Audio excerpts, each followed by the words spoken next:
ጤና ይስጥልኝ ክቡራን አድማጮቼ፣ የሰዓቱን መረጃዎች ወደ እናንተ አደርሳለሁ። በዓለም የሀገራትን ወታደራዊ አቋም በመመዘን በየዓመቱ ጦር ሰራዊቶችን ደረጃ የሚያወጣው ግሎባል ፋየር ፓወር ኢንዴክስ ተቀባይነት ያለው ዋነኛው ወታደራዊ መረጃ ምንጭ ነው። ይህ ደረጃ የሚወጣው ከሀያላኑ ሀገራት አንስቶ እስከ ትንንሽ ሀገራት ድረስ ያሉትን መረጃዎች ከተለያዩ አስተማማኝ ምንጮች በማሰባሰብ ነው። በዚህ የደረጃ ሰንጠረዥ ውስጥ የሚካተቱት ሀገራት ወታደራዊ አቅም የሚመዝነው በጦር ኃይል ብዛትና በታጠቁት የጦር መሳሪያ ብቻ አይደለም። ይህን ደረጃ ለማውጣት 50 ነጥቦች ያሉት ፓወር ኢንዴክስ ኮር የተሰኘ ዝርዝር መመዘኛዎች ጥቅም ላይ ይውላሉ።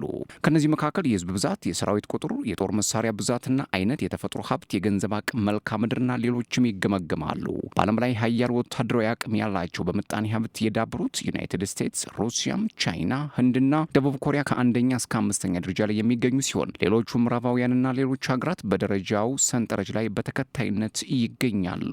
ከአፍሪካ ግብፅ፣ አልጄሪያ፣ ናይጄሪያ፣ ደቡብ አፍሪካና ኢትዮጵያ በወታደራዊ ኃይላቸው ቀዳሚዎች ሆነው ተመዝግበዋል። እነዚህ ሀገራት በህዝብ ብዛትና በምጣኔ ሀብት በአህጉሪቱ ውስጥ በከፍተኛ ቦታ ላይ የሚገኙ ናቸው። ግጭትና ፖለቲካዊ ውጥረት በማይለዩ የአፍሪካ ቀንድ የምትገኘው ኢትዮጵያ ከአፍሪካ ቀዳሚ 5 ወታደራዊ ሀያላን ሀገራት መካከል የምትመደብ ሲሆን በምጣኔ ሀብትና በፖለቲካዊ በቀጠናው ከፍተኛ ተጽዕኖ ያላት ሀገር ናት። በዚህ የግሎባል ፋየር ፓወር የሀገራት የጦር ኃይሎች ጥንካሬ ሰንጠረዥ ውስጥ የኢትዮጵያ ተጎራባች ሀገራት የሆኑት ኤርትራ፣ ሱዳን፣ ደቡብ ሱዳን፣ ኬንያ፣ ሶማሊያና ጅቡቲ ያሉበት ደረጃ ከምን ላይ ይገኛል ይላል መረጃው። የኢትዮጵያ ሰሜናዊ ተዋሳኝ የሆነችው ኤርትራ በዚህ ዓመት የግሎባል ፋየር ፓወር ኢንዴክስ ላይ በወታደራዊ አቅም ከ145 ሀገራት 120ኛ ደረጃ ላይ ስትሆን ከአፍሪካ ደግሞ 26ኛ ደረጃ ላይ ትገኛለች። ከ6.3 ሚሊዮን በላይ ህዝብ ያላት ኤርትራ 120 ሺህ መደበኛ ሰራዊትና 130 ሺህ ተጠባባቂ ኃይል አላት። ሀገሪቱ ለሰራዊቷ $198 ሚሊዮን ዓመታዊ በጀት ትመድባለች። ኤርትራም የምድር የባህር ኃይልና አየር ኃይል አላት። ሱዳን ከኢትዮጵያ ጋር በሰሜናዊ ምዕራብ የምትዋሰነው ሱዳን በአሁኑ ወቅት 2 ዓመት በሞላው የእርስ በርስ ጦርነት ውስጥ የምትገኝ ሲሆን በግሎባል ፋየር ፓወር ኢንዴክስ በወታደራዊ ጥንካሬ ከዓለም 73ኛ ከአፍሪካ ደግሞ 9ኛ ደረጃ ላይ ተቀምጣለች። በጦርነት ውስጥ የምትገኘው ሱዳን ከ50 ሚሊዮን በላይ ህዝብ ያላት ሲሆን ከነዚህ ውስጥ ከሀገሪቱ 92 ሺህ መደበኛ ሰራዊት፣ 85 ሺህ ተጠባባቂ ኃይልና 17 ሺህ ሚሊሻ አላት። የምድርና የአየር ኃይል የባህር ኃይል ያላት ሱዳን ለሰራዊቷ በየዓመቱ $342 ሚሊዮን በጀት ትመድባለች። ደቡብ ሱዳን ከሱዳን ነጻ በመውጣት 15 ዓመት ሊሞላት የተቃረበችውና በአፍሪካ አዲስ ሀገር የሆነችው ደቡብ ሱዳን ጋል ቀዝቀዝ እያለ በቀጠለ ፖለቲካዊና ወታደራዊ ቀውስ ውስጥ የምትገኝ ከኢትዮጵያ ጋር በደቡብ ምዕራብ የምትዋሰን ሀገር ናት። ደቡብ ሱዳን በወታደራዊ አቅሟ በግሎባል ፋየር ፓወር ዝርዝር ውስጥ ከተካተቱት 145 የዓለም ሀገራት መካከል 113ኛ ደረጃ ላይ የምትገኝ ሲሆን ከአፍሪካ ደግሞ 22ኛ ናት። የህዝብ ብዛቷ ከ12.7 ሚሊዮን በላይ የሆነችው ደቡብ ሱዳን 185 ሺህ ወታደራዊ ሰራዊት ሲኖራት ከ175 ሚሊዮን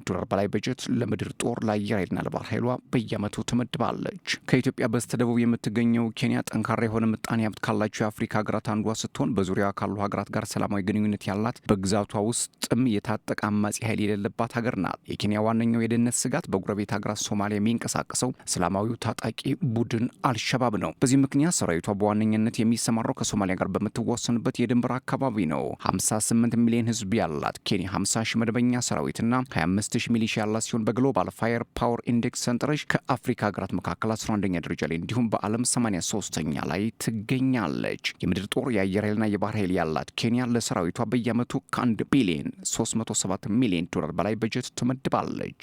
ሶማሊያ ከ3 አስርት ዓመታት በላይ በመንግስት አልባነትና በጦር አበጋዞች መካከል በሚደረግ ጦርነት ውስጥ የቆየችው ሶማሊያ አሁንም የተረጋጋና ጠንካራ መንግስት የላትም። እስላማዊ ታጣቂ ቡድን አልሸባብ የሶማሊያን ደካማ መንግስትና የህዝቡን ደህንነት እየፈተነም በግሎባል ፋየር ፓወር የደረጃ ሰንጠረዥ ውስጥ ከተካተቱት 145 ሀገራት መካከል ሶማሊያ ለመቅደም የቻለችው 3ቱን ብቻ ነው። በዚህም በወታደራዊ አቅሟ ሶማሊያ ከዓለም ሀገራት 142ኛ ስትሆን ከአፍሪካ ደግሞ 36ኛ ደረጃ ላይ ትገኛለች።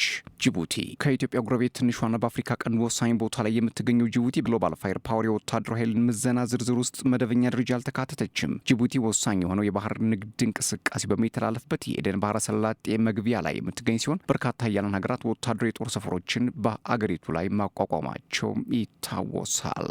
ኢትዮጵያ ከአፍሪካ በህዝብ ብዛት ሁለተኛ ላይ የምትገኘው ኢትዮጵያ በአሁኑ ጊዜ 118 ሚሊዮን ህዝብ እንዳላት የግሎባል ፋየር ፓወር ኢንዴክስ መረጃ ያመላክታል። በምጣኔ ሀብትም ቢሆን ኢትዮጵያ ከአካባቢው ሀገራት ትልቋ ናት። ውስጣዊና ውጫዊ የደህንነት ስጋት ያለባት ኢትዮጵያ የምድር የአየርና የባህር ኃይል ያላት ሲሆን በወታደራዊ አቅሟ በዓለም በ52ኛ ደረጃ ላይ ስትሆን ከአፍሪካ ደግሞ 5ኛው ሀያል ሀገር ሆናለች። ከ160 ሺህ በላይ መደበኛ ሰራዊት ያላት ኢትዮጵያ ከ2 ቢሊዮን 97 ሚሊዮን ዶላር በላይ ዓመታዊ በጀት በመመደብ በዙሪያዋ ካሉት ሀገራት ሁሉ ከፍተኛውን ገንዘብ ለሰራዊቷም ታውላለች። ክቡራትና ክቡራን ለሰዓቱ የነበረኝ መረጃ ይሄን ይመስል ነበር። ሰብስክራይብ፣ ላይክ፣ ሼር፣ ኮሜንት እያደረጋችሁ ቤተሰብ ሆኑ። ሰላም።